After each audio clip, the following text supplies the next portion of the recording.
ఉంటే అంత అద్భుతమైన కంటెంట్ ఈనాడులో రెగ్యులర్గా రాస్తూ ఇప్పుడు మీ ముందుకు వస్తున్న వంగ రాజేంద్ర ప్రసాద్ గారు. మనీ పర్స్ 1, 2, 3 ఎక్స్ట్రాడినరీ బుక్స్ రాసిన మనీ పర్స్ రచయిత మీ అందరికి కూడా మనీ గురించి ఏందో తెలియజేస్తారు. Over to you Vanga sir. Thank you గంప నాగేశ్వర గారు. ఖర్చు పెడుతున్నారా, ఖర్చు అయిపోతుందా, అదే నా టాపిక్. రెండు ఒకటేనా? ముందు తేడా అని చెప్తాను. మీరు సూపర్ మార్కెట్కి 500 తీసుకుని వెళ్ళారు, మరి అవసరమైన కొనుక్కొని వస్తారు. 10,000 తీసుకెళ్తే పనికి మాలని అన్నీ వేసుకొని వస్తారా లేదుగా? చివరికి బయటకు వచ్చిన తర్వాత వృధా ఖర్చు పెట్టింది ఏమనిపిస్తుందో, కానీ డబ్బులు అయిపోతాయి. Yes or no?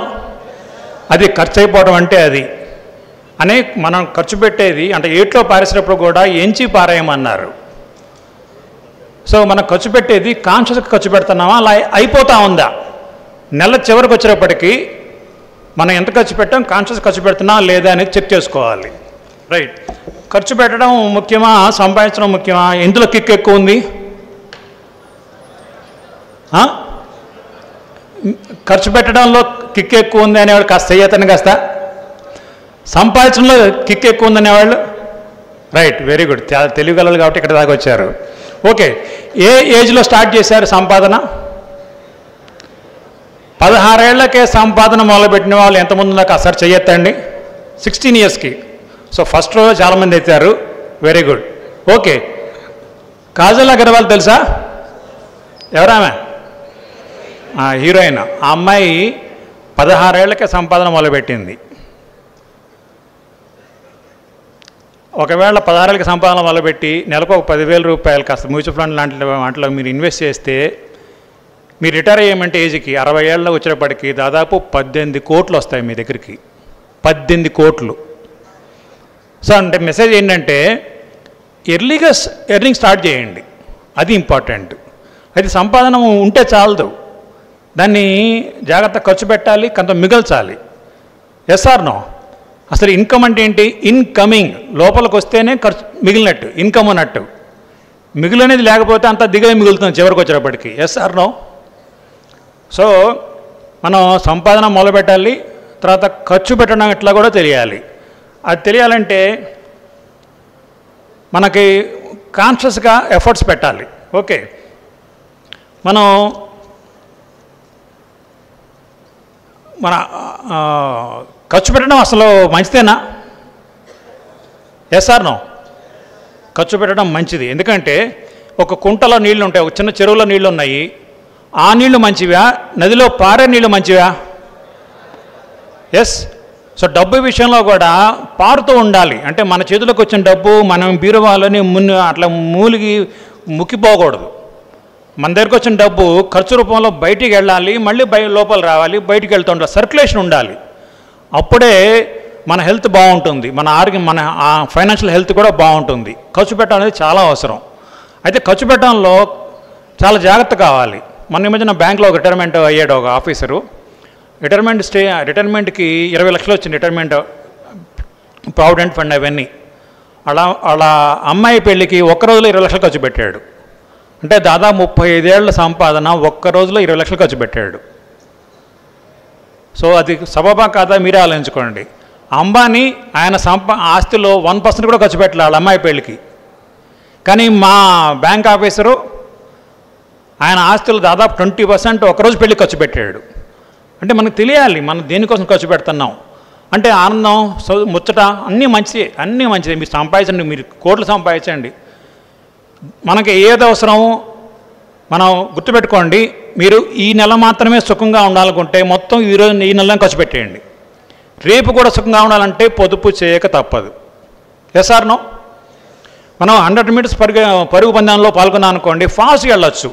మ్యారథాన్లో వెళ్తే మ్యారథాన్ 42.195 కిలోమీటర్స్ దూరం. అప్పుడు పరిగెత్తాలంటే ఏం చేస్తారు? స్పీడ్ని కంట్రోల్ చేసుకుంటూ పరిగెడతారు లేదా? ఖర్చు విషయంలో కూడా అదే కావాలి. మనం ఇవాళ ఒక్కరోజే సుఖంగా ఉండాలంటే మొత్తం ఇవాళ ఖర్చు పెట్టండి. రేపు కూడా సుఖంగా ఉండాలంటే పొదుపు చేయక తప్పదు. ఈ పొదుపులో ముఖ్యమైన విషయం ఏంటంటే ఇన్ఫ్లేషన్, ధరలు పెరుగుతూ ఉన్నాయి, దానికి అనుగుణంగా పొదుపు చేయాల్సి వస్తుంది. మనకి 40 years back black and white TV ఒక లగ్జరీ, ల్యాండ్లైన్ ఫోన్ ఒక లగ్జరీ, ఇప్పుడు స్మార్ట్ ఫోన్ లగ్జరీ కాదు. ఒక టేబుల్ ఫ్యాన్ 40 years బ్యాక్ పెద్ద లగ్జరీ, ఇప్పుడు ఏసీ కూడా లగ్జరీ కాదు. అంటే ధరలు పెరుగుతూ ఉన్నాయి, సౌకర్యాలు కూడా పెరుగుతూ ఉన్నాయి. సో పెరిగే సౌకర్యాలు ప్లస్ పెరిగే ధరలకు అనుగుణంగా మనం సేవింగ్ చేయాలి. మనకి రోజు ఇంట్లో అన్నం తింటాం అవసరం, వారానికి ఒకసారి హోటల్కి వెళ్ళి భోజనం చేయటం తినడం అది జస్ట్ కోరిక. మనకి స్విట్జర్లాండ్లో హోటల్లో కొన్ని రోజులు స్పెండ్ చేయటం కళ. కానీ గుర్తుపెట్టుకోండి, కొన్నాళ్ళకి కళలు అవసరాలుగా మారిపోతాయి. సో మనం ఎదిగే కొద్దీ కళలు అవసరాలుగా మారిపోతాయి. సో దానికి అవసరం అని చెప్పి మనం సేవ్ చేయడం మొదలుపెట్టాలి. ఓకే, మనం గుర్తుపెట్టుకోండి, సాధారణంగా జీవించడానికి పెద్ద డబ్బు ఏం అవసరం లేదు, కానీ ఎదుటి వాళ్ళ జీవించాలనుకుంటేనే డబ్బులు ఎక్కువ షో చేయాల్సి వస్తుంది. Yes or no? మీ లక్ష్యం కోటీసులుగా ఉండటమా, కోటీసులుగా కనబడటమా? కోటీసులు కావడమే కదా, దానికోసం ట్రై చేయండి.